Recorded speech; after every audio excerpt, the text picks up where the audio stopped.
நம்ம Ashwin sweets and ஸ்நாக்ஸை ஆஸ்திரேலியாவுக்கு export பண்றதுக்கு கான்டாக்ட் பண்ணுங்க 7373755163. இன்று சட்டப்பேரவையிலும் இதையெல்லாம் எதிரொலித்தது. அரசியல் கட்சியினுடைய தலைவர்களை தமிழக வெற்றி கழகத்தின் தலைவர் தொடர்ந்து சந்தித்து வரக்கூடிய சூழ்நிலையில் இதற்கு பலரும் தங்களுடைய பாராட்டுகளை வாழ்த்துக்களை தெரிவித்திருக்கின்றார்கள். எதிர்க்கட்சித் தலைவர் உதயநிதி உள்ளிட்டவர்களும் இன்று சட்டப்பேரவையிலே பாராட்டி பேசியதை பார்க்க முடிந்திருந்தது. இது மட்டுமல்லாமல் அதிமுகவில் இருக்கக்கூடிய பெரும்பாலான உறுப்பினர்கள் சட்டப்பேரவைக்கு தேர்வானவர்களும் தமிழக வெற்றி கழகத்தை ஆதரிப்பதற்கான அந்த ஒரு நிலைப்பாட்டில் இருக்கின்றார்கள் என்று வெளிப்படையாக கூறியிருக்கின்றார்கள். அவர்களுடைய ஆதரவை முதலமைச்சர் கேட்டு பெறுவாரா என்பதுதான் இப்போதைய நிலையிலே இன்றைய நாளில் நடைபெறக்கூடிய சந்திப்புகளில் ஒரு முக்கியத்துவமாக இருக்கின்றது. அந்த அடிப்படையிலே சி.வி. சண்முகம் அவர்களுடைய அலுவலகம் அமைந்திருக்கக்கூடிய எம்ஆர்சி நகர் பகுதியிலே சி.வி. சண்முகத்தை சார்ந்த அவருடைய ஆதரவு சட்டமன்ற உறுப்பினர்கள் எல்லாம் வந்திருக்கின்றார்கள். அவர்களையும் இன்னும் சற்று நேரத்தில் முதலமைச்சர் சென்று சந்திப்பார் என்று எதிர்பார்க்கப்படுகின்றது. நேற்றைய தினம் திமுக தலைவர், திமுக இளைஞரணி தலைவர், மதிமுகவினுடைய பொதுச் செயலாளர், பாட்டாளி மக்கள் கட்சியினுடைய தலைவர், அது மட்டுமல்லாமல் நாம் தமிழர் கட்சியினுடைய தலைமை ஒருங்கிணைப்பாளர் உள்ளிட்ட அரசியல் தலைவர்கள் எல்லாம் சி ஜோசப் விஜய் சந்தித்திருந்தார். இன்றைய நாளிலே இப்பொழுது சென்னை ராயப்பேட்டையில் இருக்கக்கூடிய சத்தியமூர்த்தி பவனிலே காங்கிரஸ் நிர்வாகிகளை சந்தித்திருக்கின்றார். சற்று முன்பாக மண்ணடியிலே இந்திய யூனியன் முஸ்லீம் லீக் கட்சியினுடைய நிர்வாகிகளை சந்தித்து தனக்கு கடைசி நேரத்தில் ஆதரவு வழங்கியதற்காக நன்றி தெரிவித்தார். அப்பொழுது இந்திய யூனியன் முஸ்லீம் லீக் கட்சியை சார்ந்தவர்கள் கடந்த 5 ஆண்டுகளில் மு.க. ஸ்டாலின் ஒரு நல்ல ஆட்சியை வழங்கியதாகவும் அதே போன்ற ஆட்சியை தாவேக்காவும் வழங்க வேண்டும் என்று கோரிக்கை விடுத்ததாக தகவல் வெளியாகியிருந்தது. அந்த கோரிக்கையினை ஏற்றுக்கொண்டு அவரும் இந்த 5 ஆண்டுகள் நல்ல ஆட்சியை வழங்குவதற்கு உதவுவேன், நீங்கள் கடைசி நேரத்தில் கொடுத்த ஆதரவு முக்கியத்துவம் கொண்டதாக இருந்தது என்று தாவேக்கா தலைவர் விஜயும் கூறியிருந்தார். இந்த சூழ்நிலையில் காங்கிரஸ் கட்சியினுடைய அலுவலகத்தில் இந்த சந்திப்பு நடைபெற்றிருக்கின்றது. இதன் தொடர்ச்சியாகத்தான் அடுத்தடுத்த சந்திப்புகளை மேற்கொள்ள இருக்கின்றார் என்பதையெல்லாம் பார்த்து வருகின்றோம். காங்கிரஸ் கட்சியினுடைய தரைத்தள பகுதியிலே மாநில தலைவருக்குரிய அறையில் இந்த சந்திப்பு நிகழ்ந்திருக்கின்றது. மாநில தலைவராக காங்கிரசுக்கு செயல்பட்டு வரக்கூடிய செல்வ பெருந்தகை, மாநில தேர்தல் பொறுப்பாளராக இருக்கக்கூடிய மேலிட பார்வையாளராக இருக்கக்கூடிய கிரீஷ் சோடங்கர் உள்ளிட்டவர்கள் வரவேற்றிருக்கின்றார்கள். தேர்தலுக்கு முன்பாகவே தாவேக்காவோடு காங்கிரஸ் அந்த கூட்டணி அமைக்க வேண்டும் என்று காங்கிரஸ் கட்சியில் பலரும் வலியுறுத்தி வந்தார்கள். திமுக கூட்டணியிலிருந்து வெளியேற வேண்டும், காங்கிரஸோடு கூட்டணி அமைக்க வேண்டும் என்று வலியுறுத்தியிருந்தார்கள்.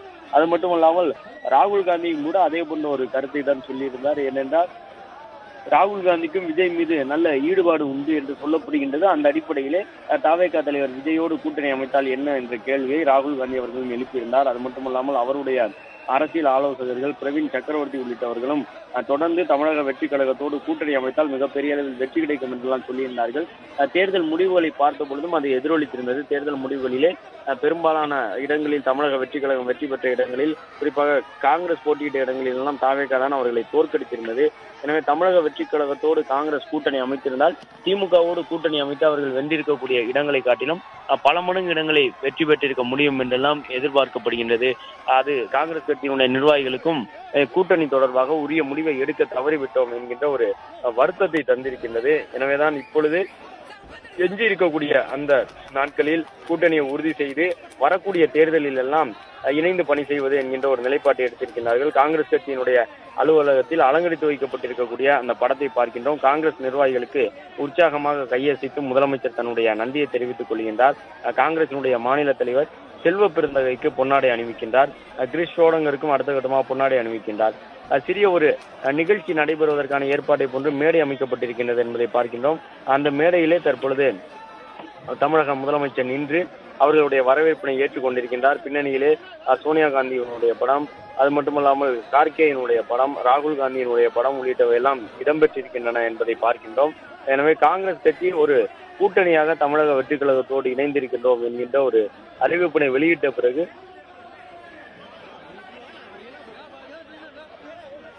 இந்த சந்திப்புகள் எல்லாம் நடைபெற்றுக் கொண்டிருக்கின்றது என்பதை பார்க்கணும். இப்பொழுது காங்கிரஸ் கட்சியின் சார்பிலே ஒரு புத்தகத்தை வழங்கி இருக்கின்றார்கள். நேற்றைய தினம் திமுக தரப்பிலும் தமிழக முதலமைச்சருக்கு ஒரு பரிசாக ஒரு புத்தகம் வழங்கப்பட்டிருந்தது. இன்று காங்கிரசினுடைய நிர்வாகிகளும் காமராஜர் தொடர்பான வரலாற்றை படித்து அறிந்து கொள்ளக்கூடிய விதமாக புத்தகம் ஒன்றை வழங்கியிருக்கிறார்கள். காங்கிரஸ் ஆட்சி அமைய வேண்டும் என்று பல ஆண்டுகளாக, அதாவது காங்கிரஸ் ஆட்சி என்பது காமராஜர் ஆட்சி அமைய வேண்டும், அதுதான் காங்கிரசினுடைய விருப்பம் என்பதை காங்கிரஸ் தொடர்ந்து சொல்லி வருகின்றார்கள். அதற்கு தங்களுக்கு விஜய் மூலம் ஒரு வாய்ப்பு கிடைத்திருப்பதாக ஏற்கனவே கிரீஷ் சோடங்கர் தன்னுடைய அறிவிப்பிலே கூறியிருந்தார். எனவே காங்கிரஸை பொறுத்தவரை இந்த தேர்தல் கூட்டணி தேர்தலுக்கு பிறகாக அமைந்திருக்கக்கூடிய சூழ்நிலையிலே மாநிலங்களவை, மக்களவை உள்ளிட்ட இடங்களை எல்லாம் தமிழக வெற்றி கழகத்தின் துணையோடு பெற வேண்டும் என்று விருப்பம் தெரிவித்திருக்கின்றார்கள். உள்ளாட்சி மன்றத்திலும் கணிசமான இடங்களில் போட்டி போடுவதற்கு விருப்பம் தெரிவித்திருக்கின்றார்கள். தாவேகா கூட்டணியிலே காங்கிரசினுடைய மூத்த தலைவர்கள் எல்லாம் இருக்கக்கூடிய காட்சியை பார்க்கின்றோம். காமராஜர் தொடர்புடைய புத்தகம் வழங்கப்படுகின்றது. KV தங்கபாலு, திருநாவுக்கரசர், இதயத்துல்லா போன்ற நிர்வாகிகள் எல்லாம் அங்கே காத்திருக்கின்றார்கள். தமிழக வெற்றி கழக தலைவர் விஜயை பார்ப்பதற்காக காங்கிரஸ் கட்சியினுடைய நிர்வாகிகள் முண்டியடித்துக் கொண்டு நிற்கக்கூடிய அந்த காட்சிகளையும் காணுகின்றோம். பொதுமக்களாக இருந்தாலும் சரி, கட்சியினுடைய நிர்வாகிகளாக இருந்தாலும் சரி, முதலமைச்சர் விஜய் வரும் பொழுது கட்டுக்கடங்காத ஆர்வத்தோடு வருகின்றார்கள் என்பதற்கு உதாரணம் இது. நேற்றைய தினம் மறுமலர்ச்சி திராவிட முன்னேற்ற கழக பொதுச் செயலாளர் வைகோவின் இல்லத்திற்கு முதலமைச்சர் சென்றிருந்த பொழுதும் வைகோ தன்னுடைய இல்லத்தில் பணி செய்யக்கூடியவர்களை அழைத்து இவர்கள் எல்லாம் உங்களுடைய விசில் சின்னத்திற்கு வாக்களித்தவர்கள் என்று சொல்லி பிரித்திருப்பார். அந்த காட்சியை எல்லாம் பார்த்தோம். எனவே அனைத்து வீடுகளிலும் அனைத்து இடங்களிலும் கூட தவேக தலைவர் விஜய்க்கு வாக்களித்தார்களோ இல்லையோ அவர்கள் அந்த ஆர்வத்தோடு இருந்தார்கள். விஜய்க்கு ஏராளமான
தமிழக முதலமைச்சராக தாவேக தலைவர் பதவியேற்றதை தொடர்ந்து அரசியல் மூத்த கட்சி தலைவர்களை சந்தித்து வருகிறார். அந்த வகையில் இன்று 2வது நாளாக காங்கிரஸ் கட்சி அலுவலகத்திற்கு சென்று தனது வாழ்த்துக்களை பெற்று வருகிறார். அங்கு சத்தியமூர்த்தி பவனில் முதலமைச்சர் விஜய் சென்றுள்ளார். இது குறித்த கூடுதல் தகவல்களுடன் எமது செய்தியாளர் மாணிக்கம் வழங்க கேட்கலாம். மாணிக்கம், வணக்கம், விவரங்களை வழங்கலாம். தமிழக அரசியல் வரலாற்றில் நாகரிக அரசியலை முன்னெடுக்கக்கூடிய முதலமைச்சராக விஜய் அடையாளப்பட்டிருக்கக்கூடிய இந்த தருணங்கள்ல நேற்றைய போலவே இன்றைய தினமும் அரசியல் கட்சி தலைவர்களை விஜய் அவர்கள் சந்தித்து வருகிறார். அவர் தமிழ்நாட்டில் அரசியல் கட்சி தொடங்கி அவருடைய சந்தித்த முதல் தேர்தலிலேயே வெற்றி பெற்றிருக்கிறார். அதுவும் அதிக இடங்களில் வெற்றி பெற்றிருக்கிறார். ஆனால் அவருக்கு பெரும்பாலான இடங்கள் கிடைக்காத சூழல ஆதரவு கரங்களை நீட்டி தேர்தலுக்கு பிந்தைய கூட்டணி அமைக்கப்பட்டு அவருக்கு இந்த முதலமைச்சர் என்ற பொறுப்பு கிடைக்கப்பட்டிருக்கிறது.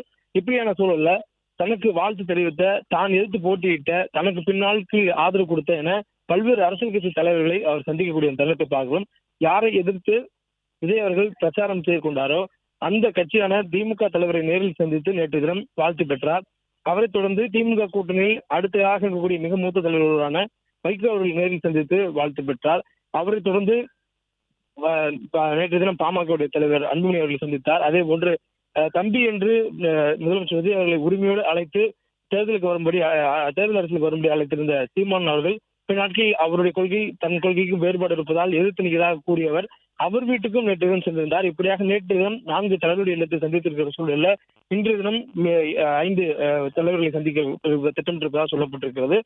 அதிலும் குறிப்பாக இன்றைய தினம் ஐஎம்எல் கட்சியினுடைய அலுவலகத்தை நேரில் சென்று அங்கு சந்தித்திருந்தார். அதற்கு பிறகு தற்போது சத்தியமூர்த்தி பவனுக்கு சென்று காங்கிரஸ் கட்சியினுடைய நிர்வாகிகளிடம் தனக்கான வாழ்த்துக்களை பெற்றிருக்கிறார். மேலும் அவர்கள் கொடுத்திருக்கக்கூடிய இந்த கூட்டணி ஆதரவுக்கு அவர் வரவேற்பும் நன்றியும் தெரிவித்து வந்திருக்கிறார். காங்கிரஸ் கட்சி நெடுங்காலமாக திமுக கூட்டணியில் பயணிக்கக்கூடிய ஒரு கட்சி. அப்படி இருக்கக்கூடிய ஒரு கட்சி இந்த தேர்தலின் பொழுது தொடக்கத்திலிருந்து சலசலப்புடன் தான் இருந்தார்கள்.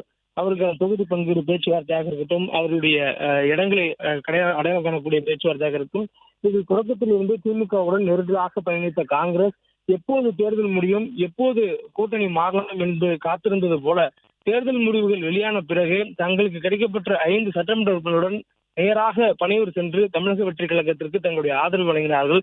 அது மட்டுமின்றி நெடுங்காலம் பயணித்து இருக்கக்கூடிய அந்த கூட்டணியுடைய முறிவை பற்றியெல்லாம் சிறிதிலும் சிந்திக்காமல் அவர்களுடைய கூட்டணியை முறித்துக் கொண்டு நேரடியாக தமிழக வெற்றி கழகத்துக்கு கூட்டணியை அமைப்பதாக தேர்தலுக்கு பிந்தைய கூட்டணி அமைத்தார்கள். இதன் மூலமாக தனிப்பெரும்பான்மை கிடைக்காத தமிழக வெற்றி கழகத்திற்கு ஆதரவு மூலமாக ஆட்சி அமைக்கக்கூடிய வாய்ப்பு பிரகாசமாக ஏற்பட்டது. அதனைத் தொடர்ந்து திமுக கூட்டணியில் இருக்கக்கூடிய கட்சிகளிடம் ஆதரவு கேட்டிருந்தார். அந்த சூழல்ல கூட்டணி கட்சி திமுக கூட்டணியில் இருக்கக்கூடிய கம்யூனிஸ்ட் கட்சிகள், விடுதலை சிறுத்தை கட்சிகள் உள்ளிட்டவெல்லாம் ஆதரவு வழங்கினார்கள். அந்த கட்சியினுடைய தலைவர்களையும் நேரில் சந்தித்து வாழ்த்தும் நன்றியும் தெரிவித்து வருகிறார். முதலமைச்சராக பொறுப்பேற்பதற்கு முன்பாகவே தனக்கு ஆதரவு அளித்த கட்சியினுடைய தலைவர்களுக்கு நேரில் சந்தித்து வாழ்த்து தெரிவித்தார். அதிலும் குறிப்பாக இந்திய கம்யூனிஸ்ட் கட்சியினுடைய அலுவலகத்தில் நேரில் சென்று வாழ்த்து தெரிவித்தார். அதனைத் தொடர்ந்து மார்க்சிஸ்ட் கம்யூனிஸ்ட் கட்சியினுடைய அலுவலகத்தில் நேரில் சென்று வாழ்த்து தெரிவித்தார், நன்றி தெரிவித்தார். இப்படியான சூழலில் மற்ற கட்சிகளுடைய தலைவர்களை நேரில் சந்திக்கவில்லை. அதே நேரத்தில் முதலமைச்சராக பொறுப்பேற்ற பிறகு அவர் நேராக சென்ற தலைவருடைய நினைவிடம் என்பது தந்தை பெரியாருடைய நினைவிடம். அதற்கு பிறகாக அடுத்த நாள் 2வது நாளே அவர் நேற்று தினம் முதலமைச்சராக பொறுப்பேற்று நேற்று 2வது நாளே அவர் நேரடியாக திமுக தலைவருடைய இல்லத்துக்கு சென்று அவரை சந்தித்து வாழ்த்துக்களை பெற்றிருந்தார். அதன் பிறகு நேற்று தினம் பல்வேறு அரசியல் கட்சி தலைவரை சந்தித்திருந்தார். இன்றைய தினம் அதனுடைய தொடர்ச்சியாக இந்திய யூனியன் முஸ்லீம் லீக் கட்சி இந்த தேர்தலில் 2 இடங்கள் வெற்றி பெற்று அந்த 2 சட்டமன்ற உறுப்பினர்களும் விஜய் அவர்களுக்கு முதலமைச்சருக்கு ஆதரவு தெரிவித்து அவரை முதலமைச்சர் அறையில் அமர வைத்திருக்கிறார்கள். நம்ம அஸ்வின் ஸ்வீட்ஸ் அண்ட் ஸ்நாக்ஸை ஆஸ்திரேலியாவுக்கு எக்ஸ்போர்ட் பண்றதுக்கு காண்டாக்ட் பண்ணுங்க 7373755163. பிளே ஸ்டோர் மற்றும் ஆப் ஸ்டோரில் இருந்து பாலிமர் செயலியை QR கோடு மூலம் பதிவிறக்கம் செய்யுங்கள். செய்திகளை உடனுக்குடன் பெறுங்கள்.